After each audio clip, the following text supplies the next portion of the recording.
pretty much everyone who has done something very, very important in C++ is here at least every other year or so. Directly interfacing with those people is just an incredible boon to your career, especially early in your career. Getting to pick people's brains on things, just hanging out, talking with people, you can't put a price on that. And you don't get those online.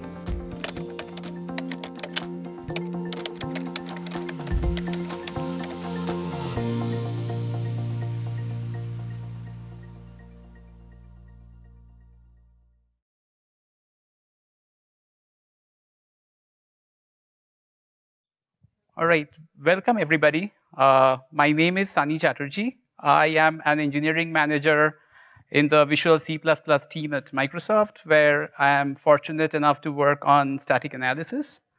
And today my talk is going to be about how we use static analysis to drive program safety in C++. This talk is all about making it real. So every line of code that I will present today, it's actually from real shipping production software. And I would encourage all of you to participate and see if you can discover some of the bugs that we find in today's talk. With that, let's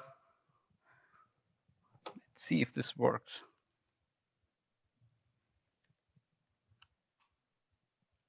Okay. I would like to welcome all of you to CppCon 2021.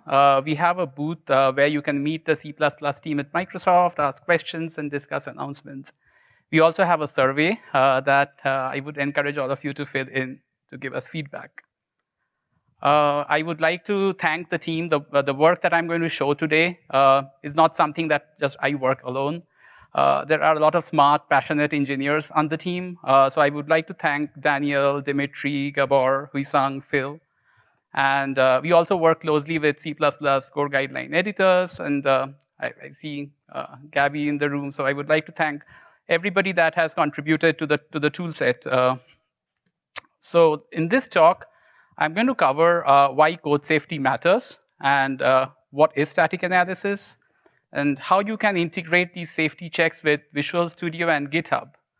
GitHub is something new. It's a very recent experience that we have onboarded, and I'm very excited to announce that today. In fact, a few hours before my talk, we just had a blog that went live demonstrating how easy it is for you to set up some of these safety checks in GitHub. I'll then talk about the most fun part for today's talk, which is showing static analysis in action, finding bugs in real code.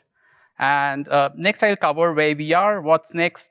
And like they say, it takes a village. So I will encourage all of you to join the fun, provide us feedback, because a lot of the work that we do is heavily influenced by what we hear from the community. So with that, I would first like to cover why code safety is important. So when I asked Bjorn this question, this is what he had to say, that complete type and resource safety have been an ideal aim of C++ from very early on. And for those of you that attended Bjorn's talk yesterday and type and resource safety, I think this is something that he also emphasized in his talk. To that, I will say that great customer experiences start with quality. You can build a very polished product with all features and everything, but if the product doesn't meet the quality bar, if it has crashes or hangs, if it does not perform well on all the form factors that the customers use, if it has security vulnerabilities, then that product will not get used. So with that, I would like to say that if you just rely on the language and the compiler to build a quality product, then you are missing out. You also have other tools in your arsenal. You definitely need to rely on judicious programming rules, and C++ core guidelines is a great place to start. And like I would say, you should absolutely start using these. And if you are, my team has engaged with the guideline editors over the past several years, and they do listen. So if you want to, certain rules to be changed or framed differently, please engage. Next, I would say there is a lot of choice when it comes to static analysis. This is something that you can use to enforce some of these judicious programming rules. If you use static analysis, one of the nice things about this is it can really find defects early in the development cycle, and that's really useful. And then you have the guideline support library. It's like a few hundred lines of ISO standard C++ code that we have. It defines certain type extensions that work across every platform. So instead of trying to do annotations that are specific to a language extension, you can use type extensions and express intents in code, which you can't do using just the standard types. And GSL has been a foundational library in also helping standardization of certain types. Many of you are familiar with the C++ 20 standards type standard span, and it all started in the GSL, and I think that played an instrumental role in its standardization. So with that, I would like to move on to what is static analysis. Static analysis finds bugs in your programs at compile time. So what it does is it systematically applies some clever algorithms to look for certain bug patterns in source code and points that out to you. As you know, like in a program, there can be a number of paths. In fact, the number of paths explode with the presence of every branch. So if you try and explore every path in the program, it probably won't be a scalable solution. So you have to be clever, and you have to apply certain heuristics to only explore those paths where you see certain properties that you are interested in change. And static analysis, one of the nice things about static analysis is it can tell you what the problems are even before you have gone on to the build stage. So imagine you're typing in your code, or you're saving your work, or even when you're building, maybe it runs in the background, or even when you have sent a PR. The point here is even before you have merged your code, you can look at these defects and try and fix them, because you're already engaged with that code, and there is a very high chance you would understand what is going on and you would fix it, as opposed to your code getting merged, checked in, some bug getting filed by some traditional testing techniques, or maybe from the customer. Then you get this report back after months. The static analysis, you can do it like in minutes. It's not a substitute for traditional state testing techniques or runtime checks. It's a complementary tool. And I wanted to have this on my slide. This is like an article that came out in The Economist maybe a decade back. It's called Building a Better Bug Trap. And it's still relevant to this day. Basically, it says a bug which costs a few dollars to fix on the programmer's desktop, it costs several hundred to fix once that has made it into a program, and many thousands if it's only identified after the software has been deployed in the field. And there are many zeros in that 1,000 if it's a security vulnerability. With that, I would like to show these safety checks, how easy it is to run these. And last year, I did a live demo with Visual Studio. So this year, I just want to highlight what the Visual Studio experience looks like here.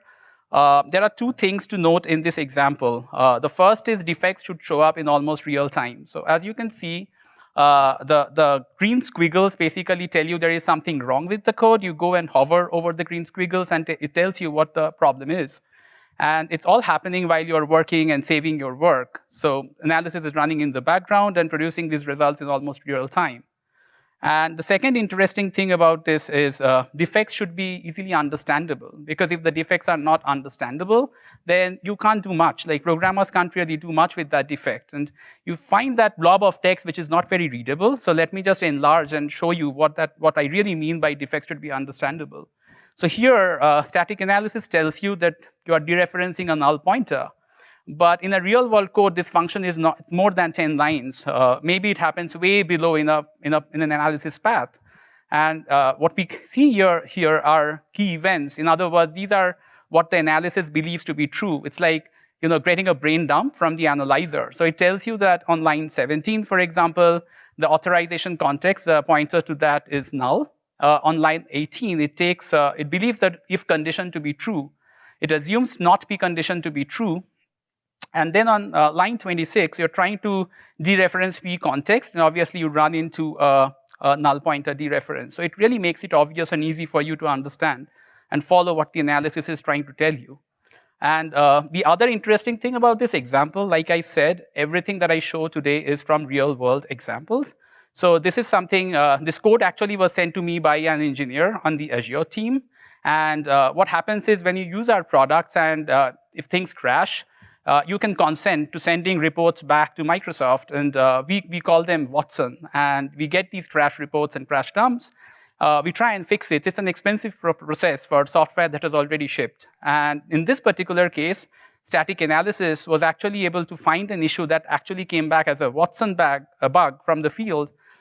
Since this was just a warning and not an error, didn't break the build, the engineer working on the code base didn't fix it, and so actually it was a lot more expensive to fix. So you should really be paying attention to these warnings on the desktop. With that, I'm very excited to announce that we now have a GitHub integration experience. So what I'm announcing here is a publicly available GitHub action for the whole C++ community, where you can run code safety checks and view results in GitHub Visualizer. It's built on native CMake support, and there are a few reasons why we chose CMake. First, CMake has a rich set of APIs that makes it easy for us to get build information that we need to run analysis. And we also figured in GitHub, a lot of the open source projects use CMake as their build system. So it's a popular choice. And we also believe that with CMake, you can try it out. And if you would like this on native MS build, we have suggestion, and you can upvote that, and we will try and work on that next. So with that, I would like to share this link that just showed up in our blog a few hours back that walks you through the step-by-step process of how easy it is to configure the code scanning alerts in GitHub. You can read more about code scanning in GitHub in general, and all this is built on static analysis log format, which is called Serif 2.1. If you're not familiar with that, it's basically a standard log format that every static analysis tool writer agreed on, and it's some sort of a standard. And if your analysis tools produce Serif 2.1, you can write your own code scanning alert. So everybody can contribute and make the community better. With that, I would also like to point out there are a couple of other actions from Microsoft you might see in the marketplace in GitHub. There is one called devskim, which is security checks. There is a PS script analyzer it's a lint check for PowerShell. With that, I would like to point you that it's just 3 clicks with which you can set up these code scanning alerts. You just go to GitHub in your project, you go to security, you go to code scanning alerts, you click on setup code scanning, and then you select Microsoft C++ code analysis, and you set up this workflow. That's all there is to it. And the same example, if you have your code in GitHub, you now have these alerts show up in GitHub in your pull request. So this is just a snapshot of that. And with that, I would like to show you this experience live. So let me go to my pull request, which I created yesterday. All I did is port that null pointer dereference from the real world into GitHub. And now this is my pull request that adds it. So as you see here, the pull request, if I go down, okay. Let me.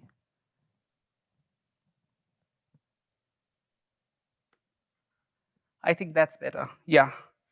So you can see here that you are what you are doing here is you have the code scanning set up here, and the code scanning is way here below here, where you can essentially. What we have configured is 2 alerts. One is our code analysis. The other is CodeQL. CodeQL is a query-based analysis engine. It's the default action that GitHub offers you. And so let me tell you how you can see these alerts on the code. Okay.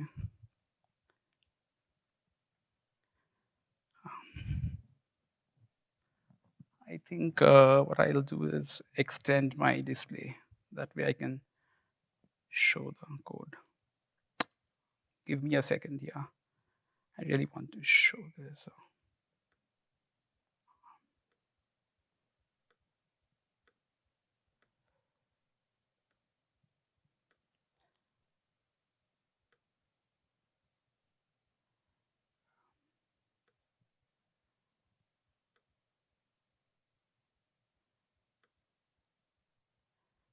Yeah, so I'm asking it to duplicate this displays.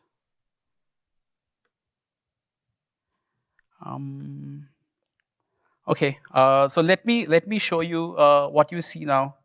You go to the files changed now in your PR, and on the files changed, you find that you have your source code here, the same example where you're trying to initialize your context.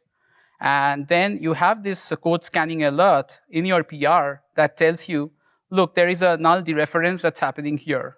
It has an interesting button. It's called show paths. So let me tell you what happens when you click on show paths. So when you click on show paths, it gives you a number of steps and walks you through the analyzer's reasoning. So on step 1, it tells you, look, on line 17, p context is null. And on step 2, it tells you, analyzer assumes that the if condition is true, it assumes not p connection to be true. On step 3, it shows you that it takes the if block and calls cleanup context. And on step 4, it tells you that p context is dereferenced, but still may be null. So it's very intuitive for you to figure out what's going on in that warning. Now, if you are a branch owner, you have additional power. So you can look at this drop down here, and there are a few states like dismiss, as you see here, but you can also mark something as this is used in test. Maybe it's a false positive, and you don't want to fix it. So you have a lot of flexibility to what you want to do with these. The other thing I want to show you is if you go to the click mode details, you will see that there are 24 code scanning alerts. If you click on those alerts, these are all the alerts that are there in the main branch. So what you get shown is the issues that only show up in your PR. So it's like right there, we just show you just the change that you care about most. But as the branch owner, you get to see the whole backlog, and maybe you want to clean this baseline at some sort. You can sort them by rule, brand, severity, and the way you can configure other alerts is you click on this add more scanning tools, and you will find the CodeQL at the top, which is the default offering from GitHub, and you will see our Microsoft's code analysis right below here. And then you can click on the workflow, and then you just start to commit this change, and that's all there is to it. That's how easy it is to configure these alerts.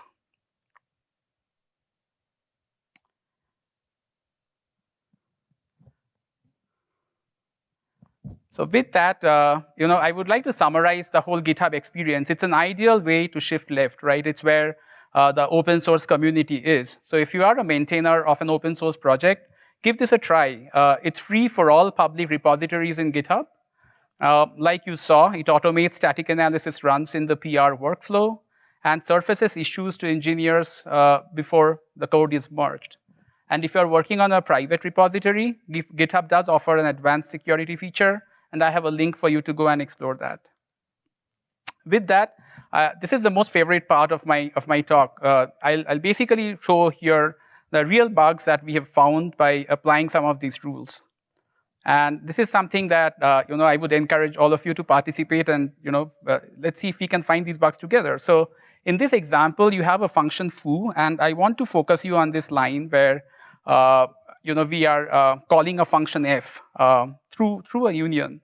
And there is a pretty nasty bug hiding somewhere here. Does anybody want to take a stab at what's going on here? What's the problem in this code?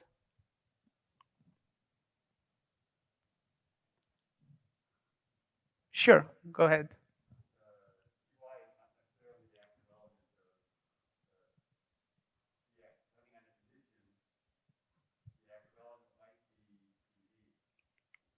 Absolutely right. So what you said is the actual data that's being written to is in PV, but when we are accessing that data, we are accessing it through PY. So let's look at how static analysis find this bug for you. So this is a typical workflow in a path-sensitive checker. It first starts from the function entry and then tries to explore different paths. So I'll show you one of the problematic paths where this bug is found. So it first looks at the allocation of the union X, and we allocate that memory within U. Then there is a condition, and this condition is assumed to be true in this particular path. And then we are reading this stream from an external entity outside our system, and we're assigning that string to this pointer field PV of the union.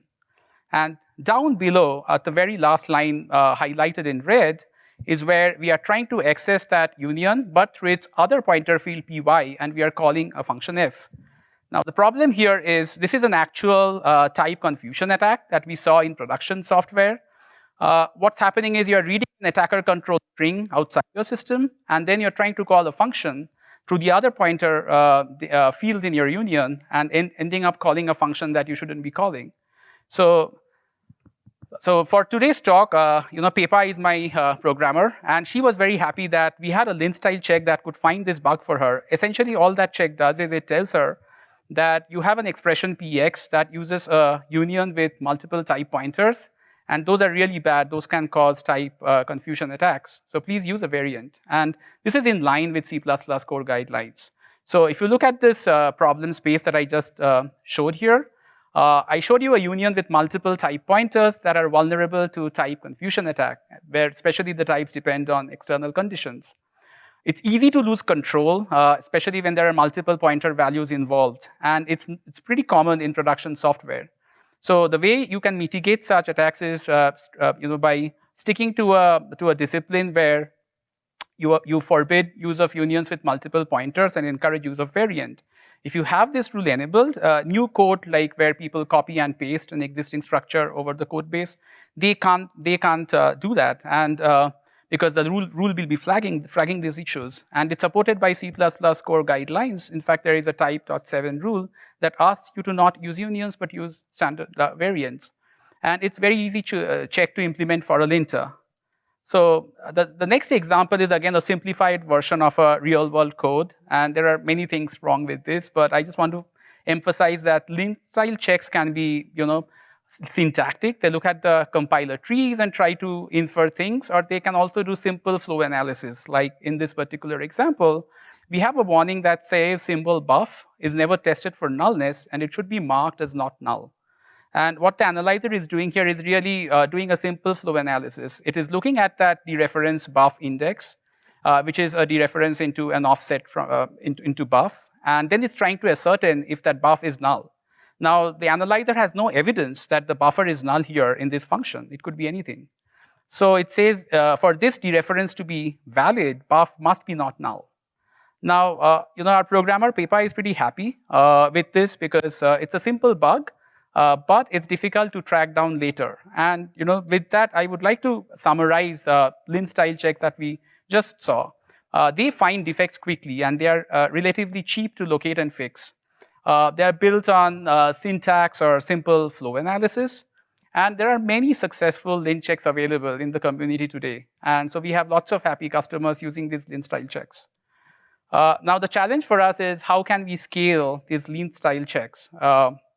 One of the challenges is to make analysis scale across function boundaries, because we need to be able to get a view of the whole program to figure out some of the bugs. And there are two ways to do this. One is the interprocedural, or the whole program analysis. And with that, we start with all the leaf level functions, and we track certain properties.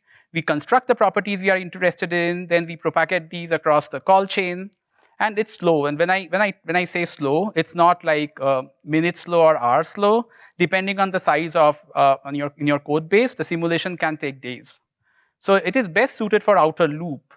So it's best suited once your code has been merged. Maybe you're running some outer loop analysis, and then you are finding these bugs without any upfront cost, right? Because they have the view of the whole program. And they are great for specific problem domains. In fact, in Microsoft, we had a tool called Prefix, which was very effective in finding use after free without any annotations or any changes in the source program. The other approach is called the intraprocedural or local analysis, where we analyze across each function in isolation. So we explore different paths in the function, but we cannot see across function boundaries.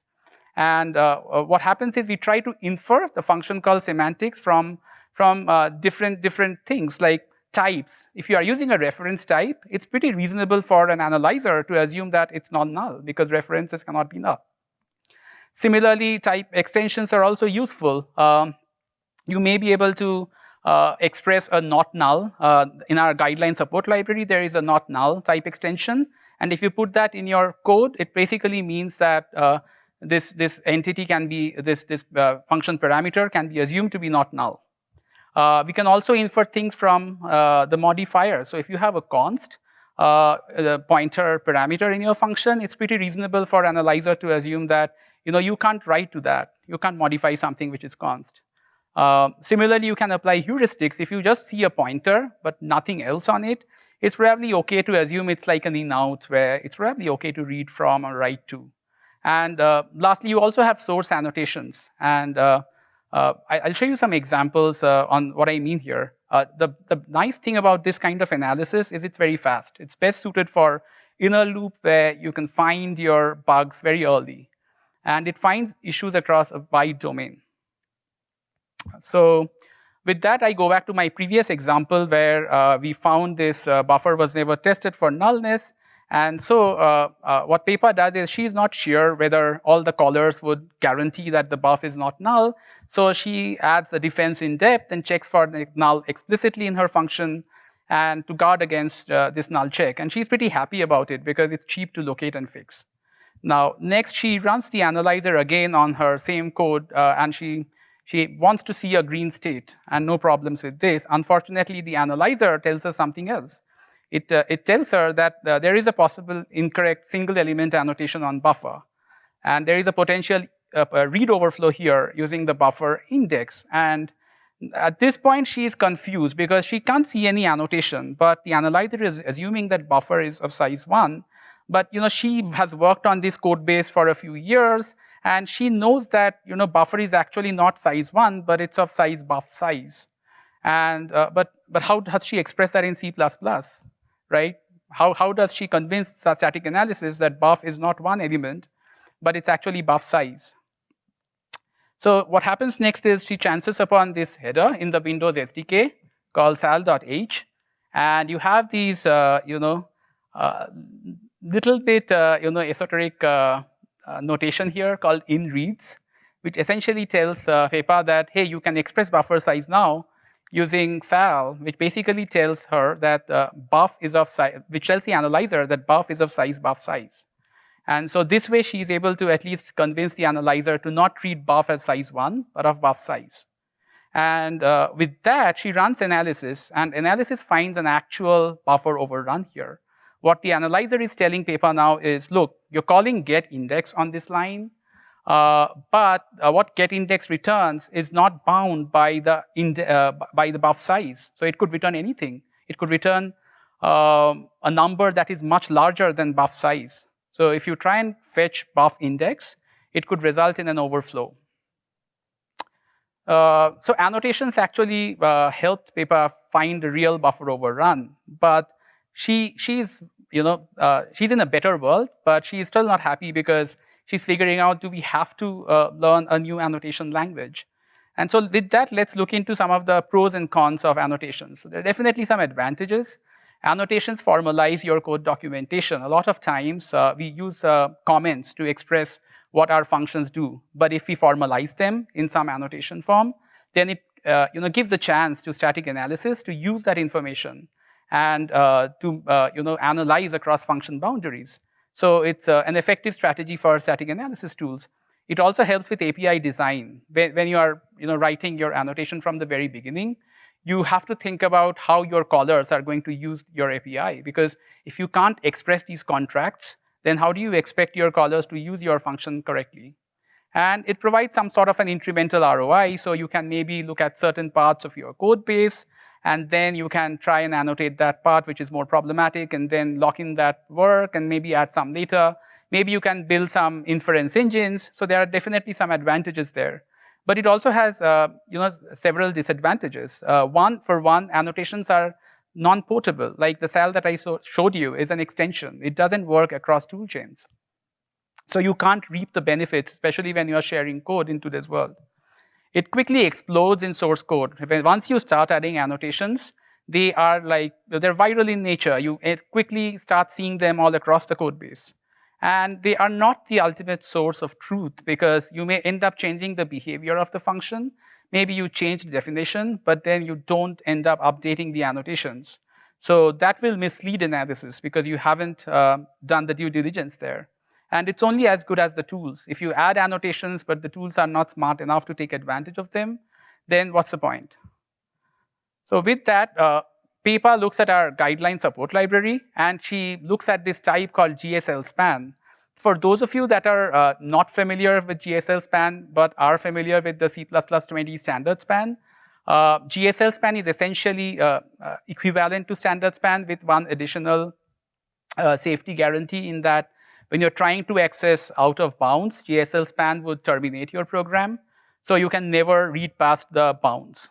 For those of you that are not familiar with the span type, it's essentially a data structure with a pointer that points to the beginning of a buffer and an extent. So if you pass this type along across your functions, it's very easy for static analysis to figure out whether you are writing within the bounds of that buffer or not. So in this example, Pepa changes the signature of fetch element to take a span of integers. She then calls getIndex, and she wants to be defensive. So she adds an if check to make sure that index is within the size of the buffer, and then she accesses buffer index. Now, this is the C++20 way to write the same code, right? It's range checked at runtime, and even if you didn't have the if guard, we will warn statically. And your program will terminate at runtime if you do end up accessing out of bounds. So what we saw is we started with lint checks, and then we started with how we scale the lint checks. We started with some annotations, and here is a type and type extension that can be used for making your program safe. Pepa realizes type extensions are great. They are portable, and they can be checked by the compiler. And with minimal cost, runtime checks become possible. With that, I'll show you one other example, which is not a buffer overflow in itself, but a different variant to that same problem. In this example, this is actually a real-world code from the DNS server.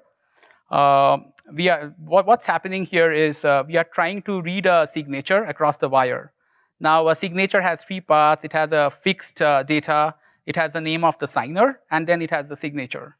And what we are doing here is we are allocating the buffer by adding the fixed data, the count of the name of the signer, and the signature length.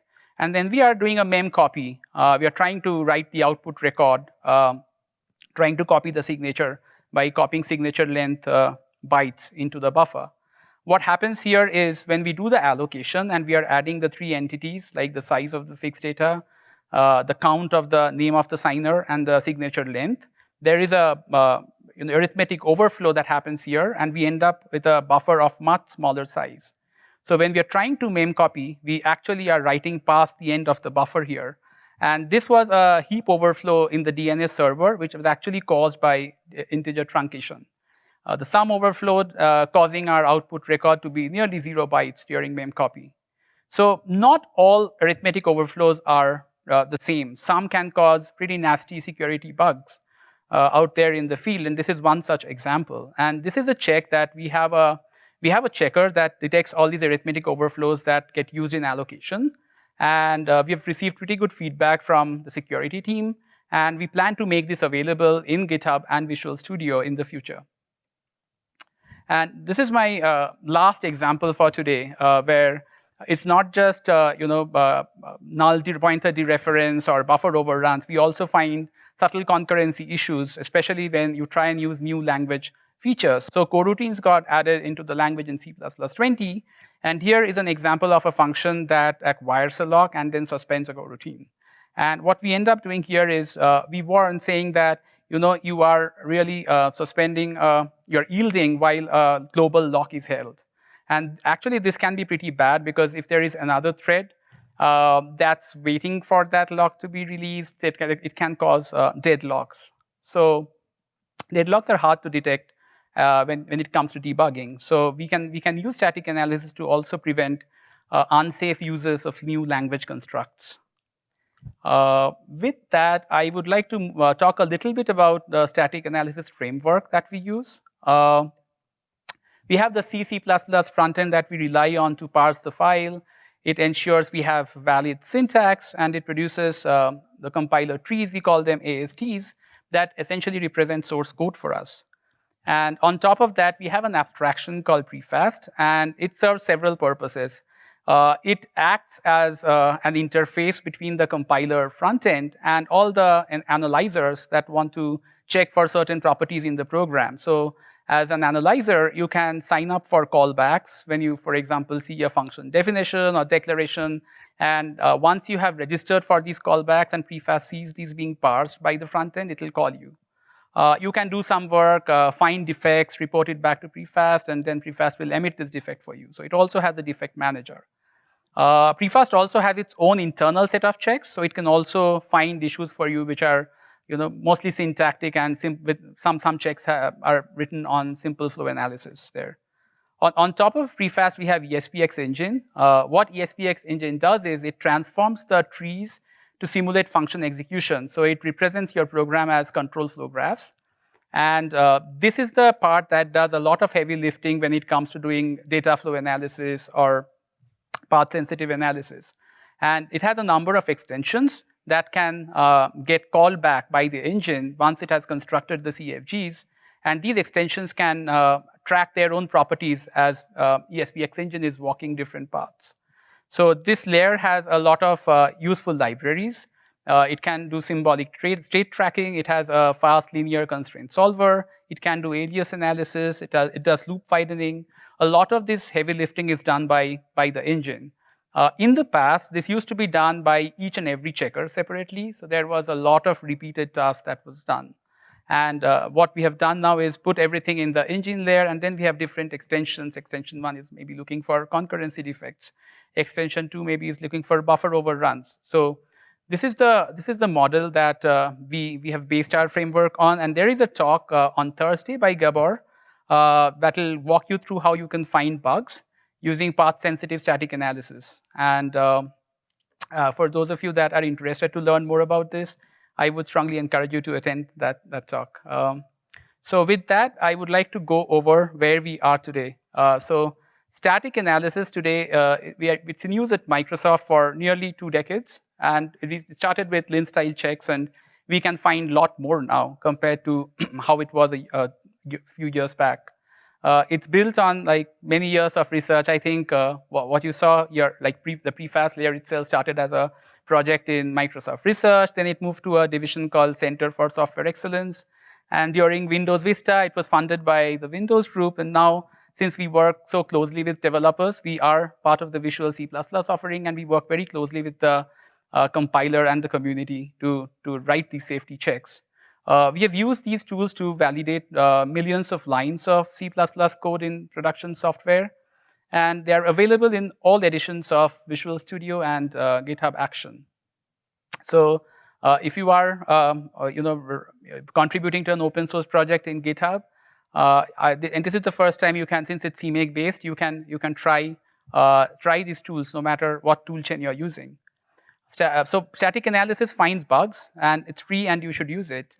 And like I talked about at the very beginning, by finding bugs early, you can save some dollars. And since I work from one of the large corporations, anytime we can save dollars, that's really a good thing to do.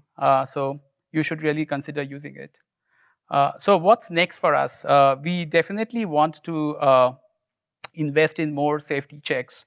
We want to, for example, some of the buffer overrun checks, a couple of examples that I showed you, they are not available in Visual Studio or GitHub yet. So we want that to be made available.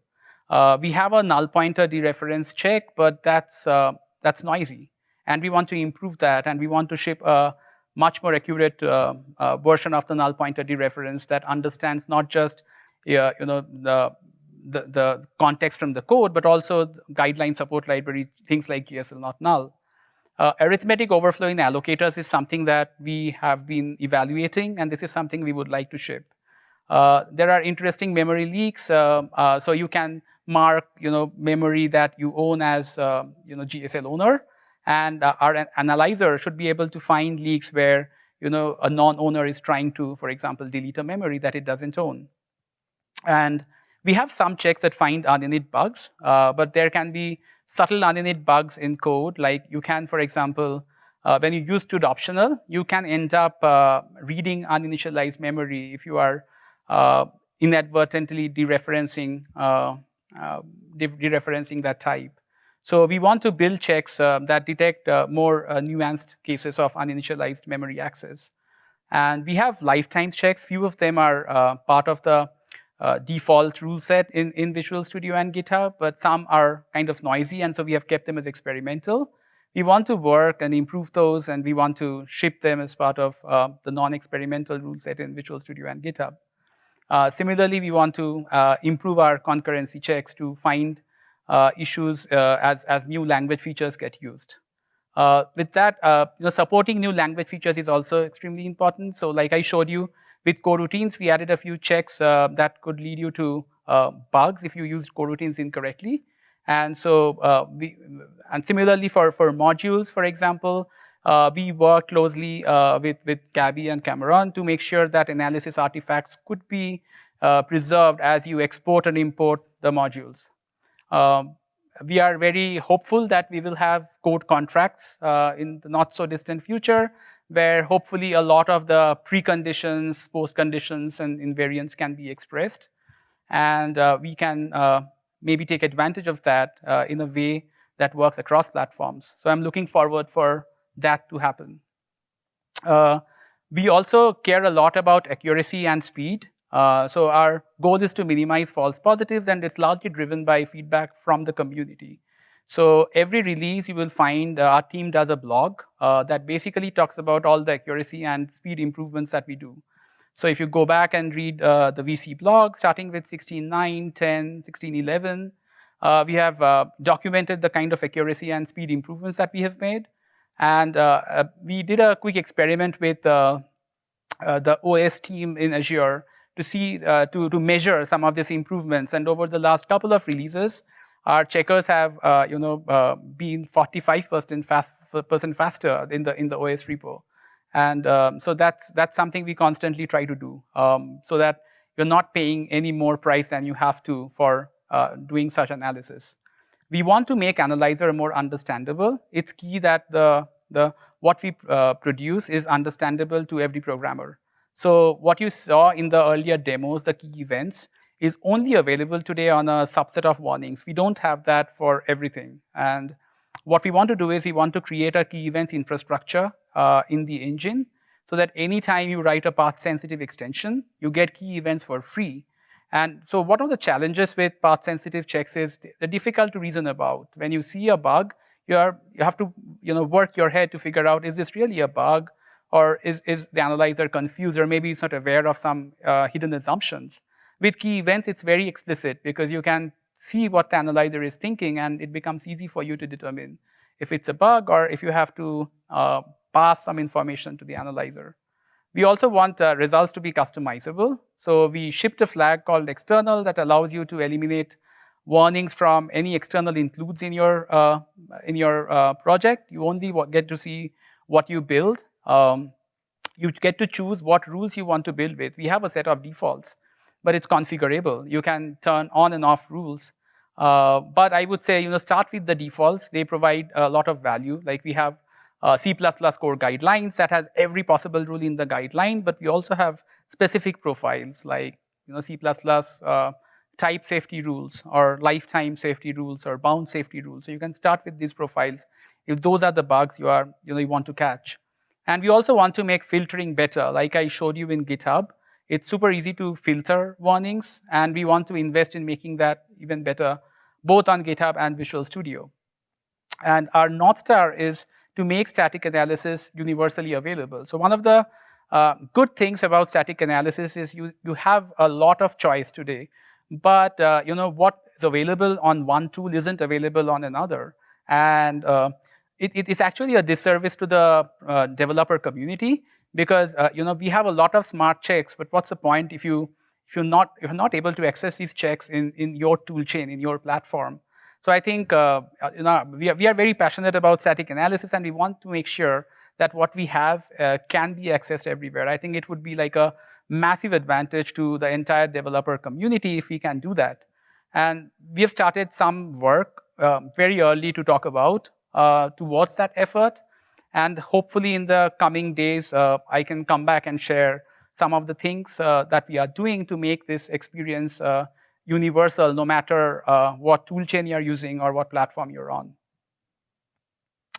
And lastly, you should join the fun. A lot of the work that we do is heavily influenced by your feedback. Please contribute. You can suggest us checks, bug reports, any fixes you would like to offer, tests, any ideas. You go to Visual Studio feedback. You can file a feedback or a suggestion, and based on the upvotes and the severity, that's our guiding principle when it comes to prioritization. Similarly, if you have changes you can offer to the core guidelines, like I said, you may not get a overnight turnaround, but we have had a lot of success working with the core guideline editors, and so that's definitely one of the guiding principles that we use. So I would also ask you to go and contribute there. With that, I want to leave you with some final resources. Go read our blog on the GitHub Actions, where you can try out these checks in GitHub. I've given you a pointer to our team blog where most of what we do is announced. There is a documentation in MS Docs where you can read about code analysis. For those of you that have not tried out Lang-tidy, it's a fantastic tool with fix-it capability. So go try it out if you haven't already. There is a, like I said, go to CPP core guidelines and engage in conversations, contribute to the guideline support library. We meet on a fairly regular cadence, and we try to address most of the issues that come through from the community. So if you want to see a specific type extension improved or added, let us know in the GSL repo in GitHub. And if you're interested to learn more about Serif, the log format, and write your own actions in GitHub, you can learn more about that at the Serif Foundation. I've provided a link to that in my resources. Yeah, that's all I had. Enjoy the rest of the conference. Like I said, we have a booth where you can meet the C++ team at Microsoft and discuss anything that you have read about. You can also enjoy some of the other sessions that we are doing. We have sessions lined up for today, tomorrow, as well as Thursday. In fact, Gabby is talking about in-memory persistent representations of C++ right after this talk. Tomorrow you can talk about, we are talking about what's new in Visual Studio. So Sai and Marian is doing that talk Thursday. Mia is talking about C++ 20's Chrono feature. Julia is talking about debugging assembly language, GPU kernels in VS Code. Charlie is talking about std format, and Gabor is talking about finding bugs using path-sensitive analysis. So we have a pretty packed lineup, and I would encourage all of you to go and attend these sessions and let us know what you think using that survey link. And I can take some questions now.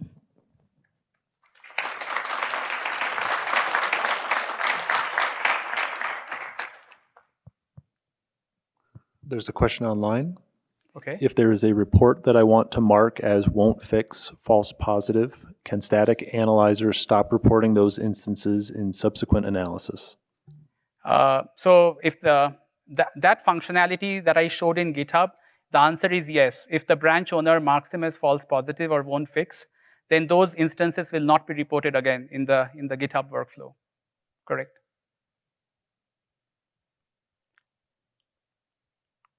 Sure, go ahead. Follow-up question, how does it know that it's the same problem? So the question is, how does it know it's the same problem? The lines change, the function gets renamed. Yes, so the way it works is it tries to compute a hash, and there are a number of inputs to compute the hash. It could be the source line itself where the defect appears. It could also be, like you said, if the hash function takes into consideration the function name, that's pretty fragile because anytime you refactor and rename the function, your baseline will be off and you will start reporting that warning again. So most of what is done is you look at the exact source line and compute a hash based on that source line. But there are hashing strategies that also take into account file name and function name. It's like a trade-off. But in this case, what we do is we compute a hash using the line itself. And as long as the hashes match, we will not report it. All right, we have another online question there. We have another online question. What are the chances to get the new GitHub Actions supported beyond CMake? Okay, so the question is, what would it take for us to support the GitHub Actions beyond CMake? Like I said, the work that we do is heavily influenced by the community and the feedback that you provide.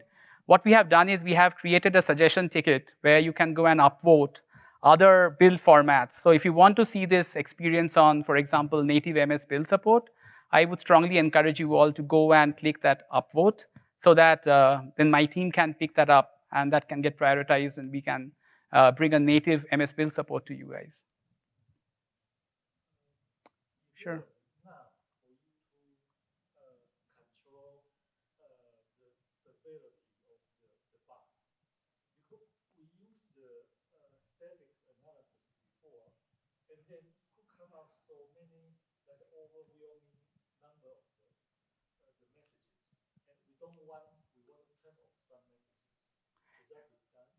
Sure, I think it's a great question. So the question is there a knob to control the severity of the warnings that get reported? Because in the past, when you have tried to turn on static analysis, you got into this wall of bug problems. You have like hundreds of them, and you get overwhelmed, and you don't know where to start.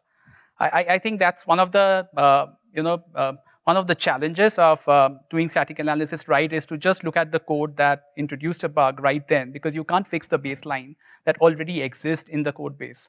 So with GitHub, like you saw, and you have a main branch, as the branch owner, only I get to see the backlog. But when I have contributors contributing to that branch and creating PRs for that branch, they only see what the PRs are introducing and nothing else. So as a developer, when you're contributing to a project in GitHub, and if you introduce 5 defects, you will just see those 5 and not anything else. But as the branch owner, I will have the complete view so that I know that this is my backlog. And maybe at some point, I would want to distribute that in the community and get it fixed. But I think the GitHub experience really makes the baselining easy because you only see issues in your own code, in your own PR, and you don't run into this wall of bug problems. On Visual Studio side, we have done a few things. So one of the things we have done is you can now eliminate any warnings from headers that get included in your project that you don't directly own. So you can see only stuff that you own. And you can also configure the warnings themselves. So you maybe want to start with the defaults, but if you see that there are certain classes of warnings that are more prevalent in your code base, you maybe can turn those off. So you can create a custom rule set that can turn rules on and off. And you can do that in both Visual Studio and GitHub. But then you have a few knobs there. You can control using the set of rules that you run on. And you can also control that in GitHub using the defects that show up just for your pull request. We don't have a baselining facility in Visual Studio. But if you would, again, love to see that, then provide us feedback, and we can definitely put that into our backlog and execute on that.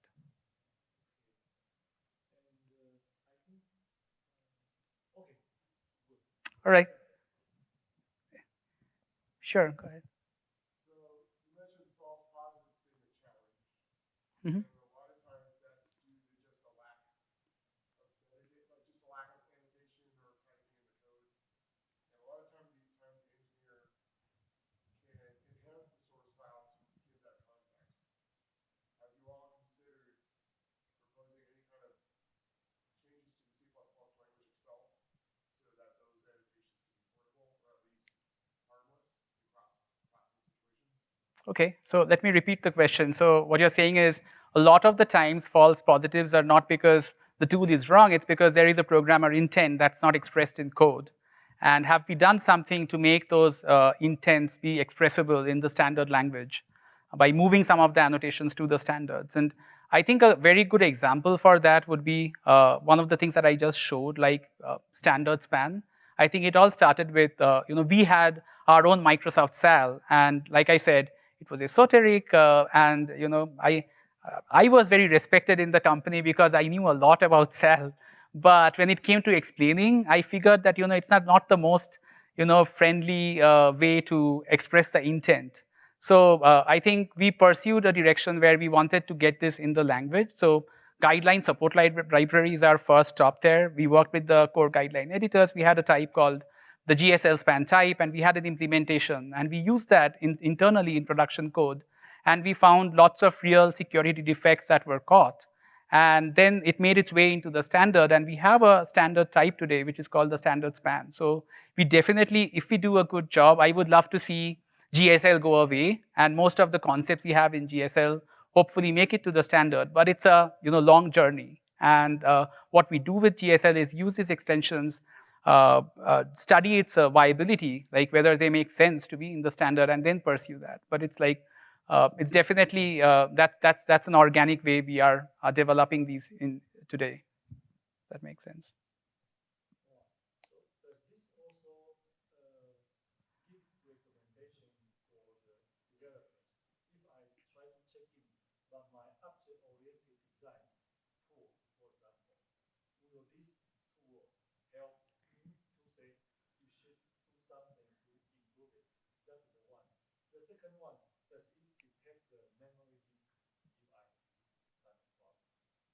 Okay, so you have two questions. One is whether the tool has defects that can point out deficiencies in the object-oriented design. And the second is if it can detect memory leaks. So the answer to both of that is yes.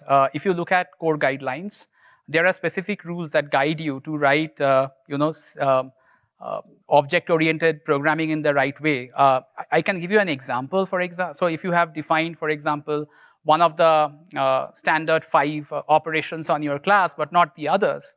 And if you write the core guide, if you run the CPP core check extension, which is on by default, you will find that we will tell you, hey, you've defined one of the 5 operations, you should also define the assignment, the copy, and the move, and all of that, because that's a good discipline to have in object-oriented design. So there are many other rules like that. So I would say, go take a look at the core guidelines and then try out these checks in the GitHub or Visual Studio.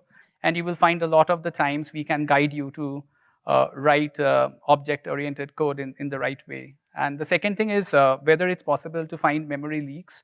So like I said, it's challenging to do as far as local analysis is concerned. So we have rules from the guidelines that we enforce, like whenever possible, you should be really using unique pointer and share pointers and not worry about your own memory management. But we realize there are cases where you have to do that. And so we have an annotation, again, it's prescribed in the core guidelines called owner that we try to enforce using our analysis tools. So you can have a memory management discipline enforced in your code. Functions that are creating the memory, only they are able to delete it. So you use owner annotations there, and when you're passing to a function as a non-owner, that function you're calling has no right to delete that piece of memory. Now, if you want that function that you are calling to delete the memory, you pass the ownership to the call function. So then you put that magic type extension, GSL owner, think of it like an annotation, but it works across platforms to that call function. And then the call function can delete the memory because now ownership has been transferred. But on the caller side, you can no longer access that memory because that's no longer assumed to be valid because you've transferred the ownership and the call function could have deleted it. So there are many checks like that. Similarly, there are lifetime checks. Yesterday, Bjorn has an example of how when you are writing to a vector and you have a pointer, a raw pointer to its first element, then you call a function which pushes back to the vector and it changes its memory layout. From the type, we can infer that since it's a reference type, underlying object can change. So we assume that that pointer is no longer valid. So if you do a pushback, and if you try to dereference to the pointer that you had that was pointing to the beginning of a vector, we will warn, our lifetime checks will warn and say, hey, that memory is no longer valid. So you can definitely try these. There is a lifetime profile in Visual Studio and in GitHub that you can try and give us feedback and we can make it better. Yes.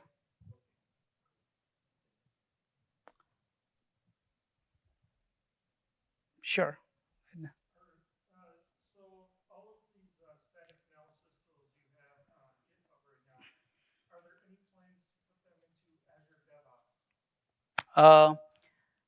So the question is, the checks that we have in GitHub, are there any plans to put these checks in Azure DevOps? So we don't have anything planned as of yet for Azure DevOps.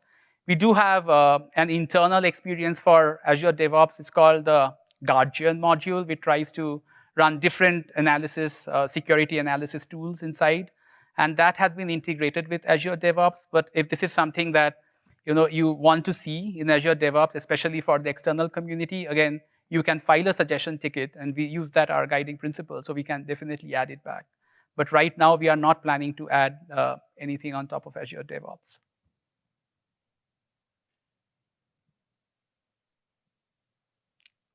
Any other? Okay, we have another question online. Oh, okay, the session is over. All right, thank you everybody for being here, and I'm looking forward to your feedback.